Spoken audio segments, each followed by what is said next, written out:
360 Strong Women. Today we're going to do a yoga tutorial on the warrior poses. Warrior 1, Warrior 2, Reverse Your Warrior, Warrior 3, Humble Warrior. So we're going to go over the alignment and how to get into those positions.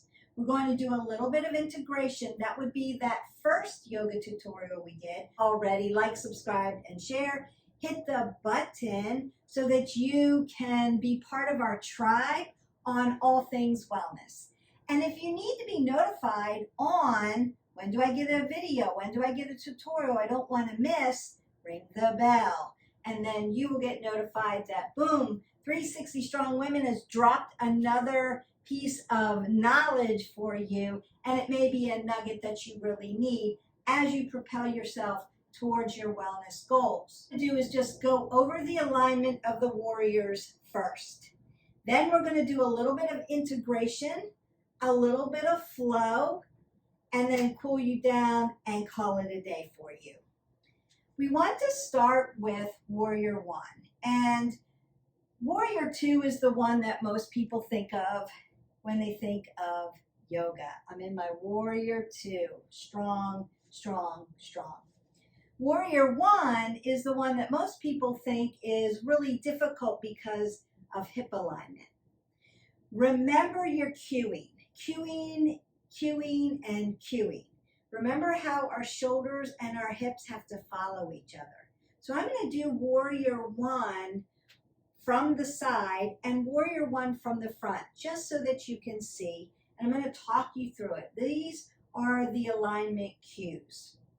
And I'm going to help you get your hips in alignment. So, wow, Warrior 1 is going to seem a little bit easier. Then when you get to the integration and part of the vinyasa flow that you'll see later on and that you'll just flow into, I'll still cue you, but it'll seem a little easier. So we're not going to flow into our Warrior 1, where normally you're in a down dog, you lift your leg and you push through to Warrior 1. I'm just going to set up your cueing first. Get your mat, have your nice yoga clothes on, get some water, and take it in as you're learning this. Remember that I always put my mats in an X, and I've got two so that 1, you can see it from the side, and 2, you can see it from the front. You just need 1 mat. I'm going to take my right foot and put it to the right side of my mat. As you spread your toes open, what we call alive and awake, you're going to push your big toe mound, your pinky toe mound, and your heel right into the mat, like you are growing roots into the mat. You can lift your toes up off the mat and feel how that grounds down. Remember, with cueing and with stability, mobility, chain, it's always feet first. We work from the feet and work up the body. It's no different in yoga. Right side, right foot, ground down. Then I want to square my hips off. My shoulders and my hips are in alignment. My hip flexor on the right side is neutral, follows my knee, follows my ankle. I have an apple under my chin, so my neck, is always neutral. Crown of the head comes to the front. My abs are pulled in tight, Uddiyana Bandha, abdominal lock. My shoulders are rolled back. Cueing is the same. Now, how do I get my warrior without making my hips do this? Easy. You're going to take your left foot and put it in scapation on the left side of your mat, on what we call the knife edge. So you'll see my foot is at like a 45-degree angle. My hip flexor's here, but my knee's turned out a little bit. So there's a little external rotation on my left side of my hip. But my hips are facing forward, so I have space for my hips to get them around. Now what I want to do, I'm going to squeeze my leg up here because I'm going to take this nice deep Warrior 1. I want to push my feet down and I want to bend my knee in the front. My knee is always going to stack over my ankle and not go over my toes. So I'm in my Warrior 1. Now, Hands, what do we do, Beth? My legs are right, my shoulders and my hips are right. I'm pulling everything in. I'm squeezing skin to muscle to bone, so my legs are squeezing in as we squeeze my glutes. I'm lifted up nice and tall. You can put your arms up, spark your arms open, squeeze and make them work. Now you are in your warrior one. If this is too much for your hands, bring your hands to heart center. You're still in warrior one. Or you can bring your arms down to your sides, still in warrior one. That's warrior one on the right side. I'm going to do that from the front. Right foot goes to the right side. Left foot comes back in scapation, meaning catty corner, on its knife edge. Shoulders and hips are squared off. My knee is stacked over my ankle. It's bent nice and deep. I'm going to lift up. Warrior one. Ta-da! Very nice. That's your warrior one on the right side. So if you were to get into it, I'm going to show you two different ways. We're starting in a down dog. You've gone over the down dog, so I'm not going to go over that. I'm going to lift my right leg up. Bring my right foot through to my right hand. Press my left foot on its knife edge over to the left side of the mat. My hips and my shoulders are squared off. And then I'm just going to lift up. Warrior one. Beth, I can't be in down dog because I have shoulder or wrist issues. Not a problem. If down dog is out for you, so instead of upward facing dog, downward facing dog, come right to ragdoll. Stand up to your Tadasana, hands to heart center. Step out into your warrior one. So you can step out into it or you can get to it from your down dog. Two different ways. There's always an option for your vinyasa. Left side, same thing. Left foot goes to the left side of the mat. Right foot comes on its knife edge, 45 degrees. Hips drive to the front.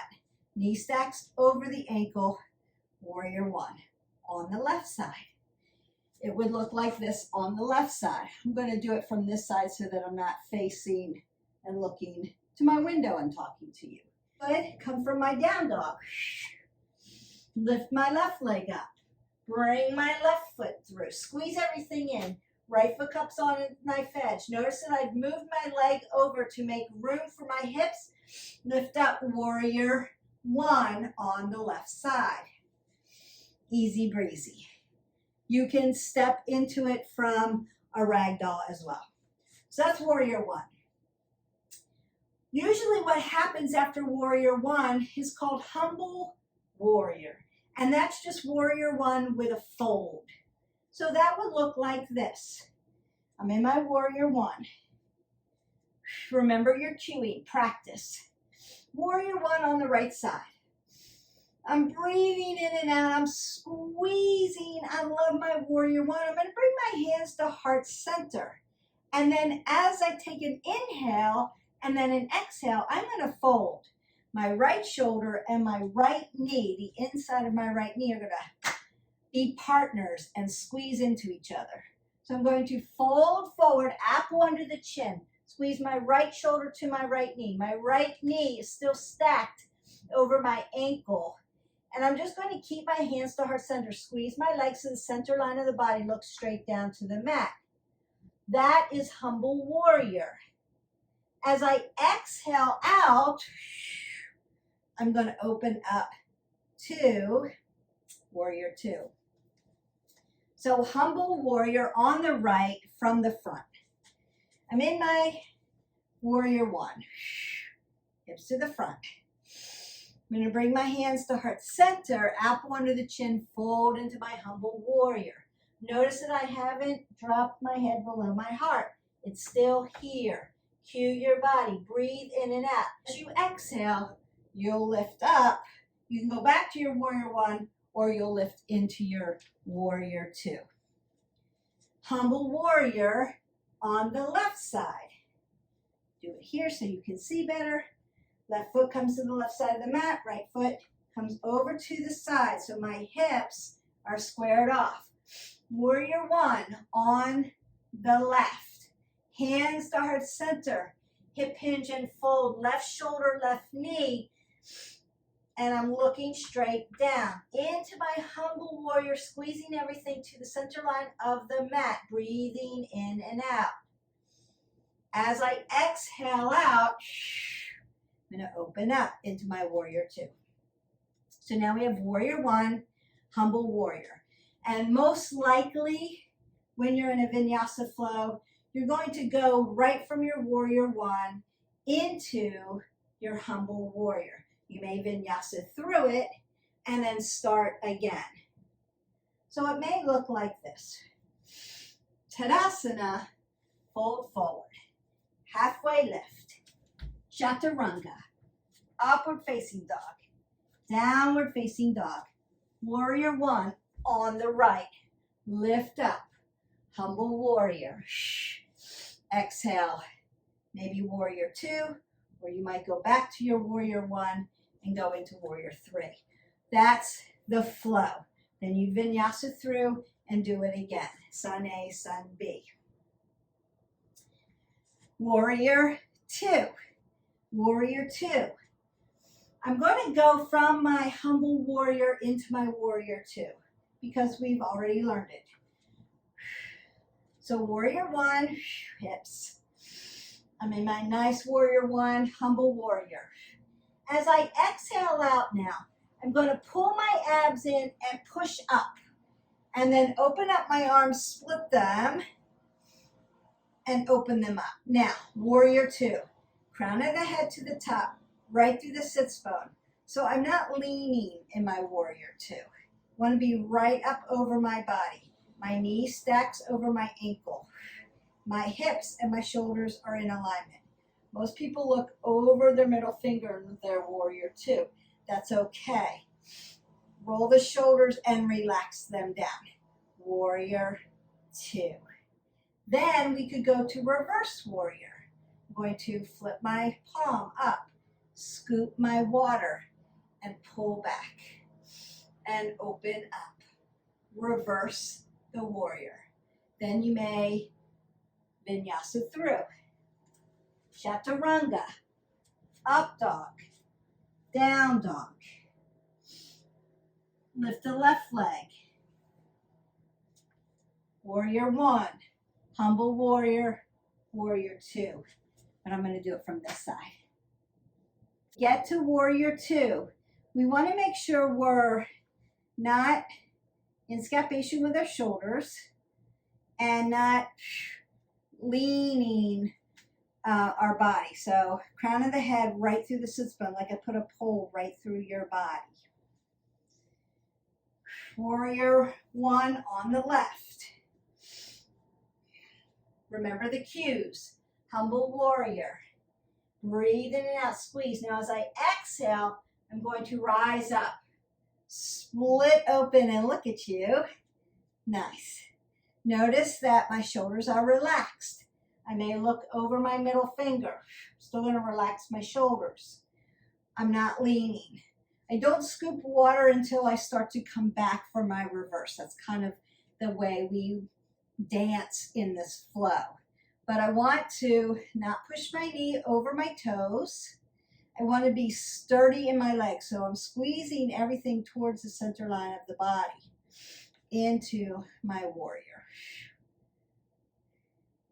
Then reverse warrior. Now I'm going to scoop.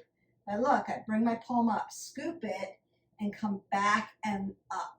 So I'm getting this really nice side body stretch.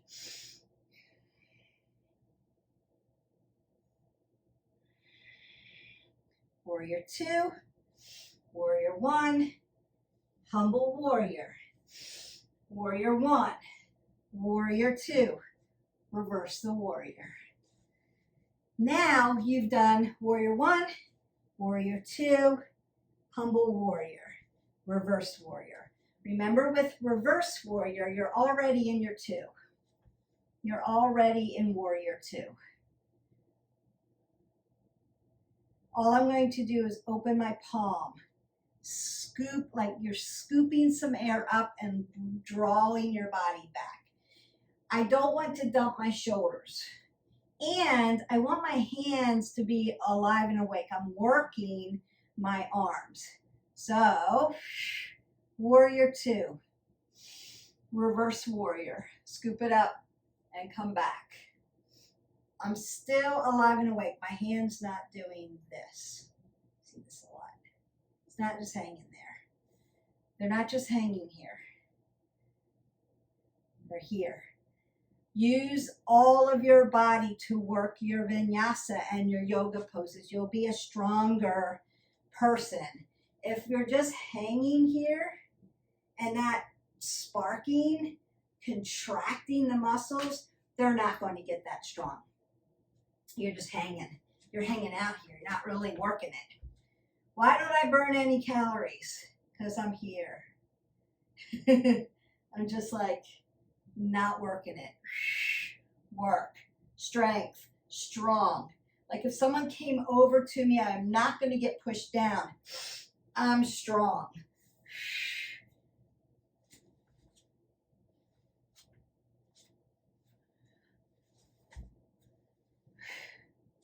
And you can keep going. The last one we did, warrior one, warrior two. Warrior one is the one where you have to make sure your shoulders and your hips are in alignment. Otherwise, you're going to side of your hip and it's going to be wonky. Your feet are going to hurt and you're going to be out of alignment, especially in your myofascial sling. So we want to make sure warrior one, especially hips drive where your shoulders are. Humble warrior is warrior one with a fold. Make sure we don't drop our head below our heart. Warrior two, strong, lengthened, not hanging. Reverse your warrior, pop up, reach back, get that full side body stretch. And then we have warrior three. Warrior three is one, a balance pose, and two, it's like the Kasana airplane, but your arms are in a different position. With warrior three, you never want to go into a warrior three from a warrior two. You always want to go into a warrior three from a warrior one or from a position where your both hips are in a neutral position and one's not neutral and one's not externally rotated. For instance, I don't want to be here and then work into a externally rotated on one side. We want to work our warrior three with our hips and our shoulders in alignment. So you can do a warrior one and then go into a warrior three. You can't do a warrior two and then a warrior three. You have to go back to warrior one. That's correct alignment. I see a lot of people do like half moon and then they push into dancer. My hip is externally rotated in half moon and I'm standing on one leg. If I start to do all of this nonsense on one leg, I'm going to injure myself along the way. I won't have sustainability in my yoga flow. If I follow my hips, it would be the same thing if I were to do a tree, a balance, and then do a back bend. I'm externally rotated on one side and I'm on one leg. Let's not get crazy. If you want to do back bend, do it from bridge. Both hips in alignment. So I hope that that makes sense. If one hip is externally rotated out, we're not doing a one-legged position of anything. So when we get into warrior three, it's a balance pose. So the first thing is ground down at the feet. My shoulders and hips are in alignment. I want to roll my shoulders back, keep my apple under my chin. And I'm going to lift out. So first, I want to get into this position. I want to turn my leg that's lifted, pinky toe down so that my hip doesn't turn out into external rotation. I want to keep them squared off to the mat. And then my arms, like airplane, arms come down, push down. Warrior three, arms come out in front of you. Again, our hands aren't just like limp and hanging, they're sparked and open. So apple under the chin, ground down, lift up. Warrior three. Then grow the body, keep softness in that joint. That's your warrior three. Then you can put your back leg down on its knife edge and find your warrior one, and then go to your humble warrior, and then lift out and turn. Now I can turn into external rotation because both of my feet are on the ground and I'm not balancing. So that would be the preferable thing to do. It would look like this from the front. Ground down at your foot. Shoulders, hips, apple under the chin, crown, lift. Pinky toe down, lift up. Warrior three. Back leg comes down. I'm going to move my foot over so I have room for my hips. Warrior one. Humble warrior. And then now both feet are planted, so now I can externally rotate at the hip because I'm not on one leg. So that's it. Those are the warriors. Warrior one, warrior two, humble warrior, warrior three, and reverse warrior. You've got all your warriors. Put them in the patterns that make sense for the flow.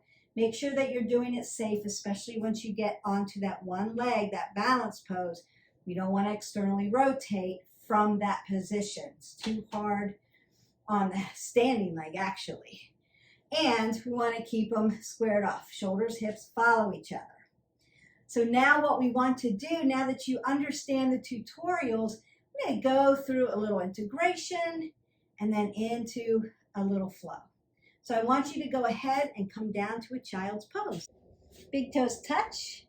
Externally rotate at the hips, so knees go wide to the mat. Chest comes down to the ground. Don't forget your blocks if you need them. Hands come out. So as I inhale, I want to lengthen through the fingers. As I exhale, I want to lower my hips. And just allow the spine to open up. We want extension in the spine. We want length in the spine. As you inhale, lengthen through. As you exhale, lower your glutes towards the mat.